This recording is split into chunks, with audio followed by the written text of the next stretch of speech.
3 വർഷത്തോളം ഉപയോഗശൂന്യമായി കിടന്ന ബസ് സ്റ്റോപ്പിന് ശാപമോക്ഷം നൽകി വ്യാപാരികൾ. ചിറ്റിലപ്പിള്ളി പടിഞ്ഞാട്ടുമുറിയിലാണ് പുതിയ ബസ് സ്റ്റോപ്പ് നിർമ്മിച്ചു നൽകി വ്യാപാരികൾ മാതൃകയായത്. കേരള വ്യാപാരി വ്യവസായി ഏകോപന സമിതി ചിറ്റിലപ്പിള്ളി യൂണിറ്റിന്റെ നേതൃത്വത്തിൽ പടിഞ്ഞാട്ടുമുറിയിൽ പുതിയതായി നിർമ്മിച്ച ബസ് സ്റ്റോപ്പിന്റെ ഉദ്ഘാടനം അടാട്ട് ഗ്രാമപഞ്ചായത്ത് പ്രസിഡന്റ് PJ ദേവസി നിർവഹിച്ചു. വ്യാപാരി വ്യവസായി ഏകോപന സമിതി ചിറ്റിലപ്പിള്ളി യൂണിറ്റിന്റെ 25ാം വാർഷികത്തിന്റെ ഓർമ്മയ്ക്കായാണ് ബസ് സ്റ്റോപ്പ് നിർമ്മിച്ചു നൽകിയത്. ഷീറ്റ് മേൽക്കൂരയ്ക്കു താഴെ ചൂട് കുറയ്ക്കുന്നതിനായി ഫാൾ സീലിംഗും സമയമറിയുന്നതിന് ക്ലോക്കും ചാരിയിരിക്കുന്നതിന് സ്റ്റീൽ ഇരിപ്പിടങ്ങളും രാത്രിയിൽ വെളിച്ചത്തിന് സോളാർ ലൈറ്റും ടൈൽസ് പതിച്ച് മോടിയാക്കിയ തറയുമുള്ള ബസ് സ്റ്റോപ്പ് നാട്ടുകാർക്ക് ഓണസമ്മാനമായി മാറിയിരിക്കുകയാണ്. 2 ലക്ഷത്തോളം രൂപ ചെലവഴിച്ചാണ് മനോഹരവും സൗകര്യപ്രദവുമായ ബസ് സ്റ്റോപ്പ് ഒരുക്കിയത്.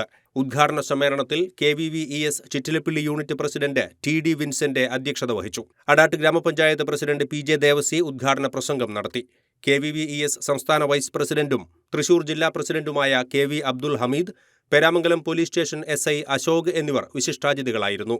അടാട്ട് പഞ്ചായത്ത് 1ാം ward member Ratnavalli Sathyan, KVVES Wadakkanchery മണ്ഡലം president PP Johny, Congress party പ്രതിനിധി AR തോമസ്, CPM പ്രതിനിധിയും മുൻ പഞ്ചായത്ത് അംഗവുമായ TO വർഗീസ്, CPI പ്രതിനിധി CR പോൾസൺ, BJP പ്രതിനിധി Sumesh Vasudev, Kerala theatres secretary MC Vishnu എന്നിവർ ആശംസകൾ നേർന്ന് സംസാരിച്ചു. KVVES unit vice president CJ Joy സ്വാഗതവും വനിതാ വിംഗ് യൂണിറ്റ് പ്രസിഡന്റ് രജിതാമണി നന്ദിയും പറഞ്ഞു.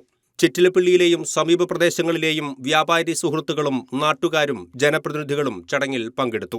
ചടങ്ങിൽ പങ്കെടുത്ത എല്ലാവർക്കും മധുരം വിതരണം ചെയ്യുകയും ചെയ്തു. ATK news, Chittilappilly.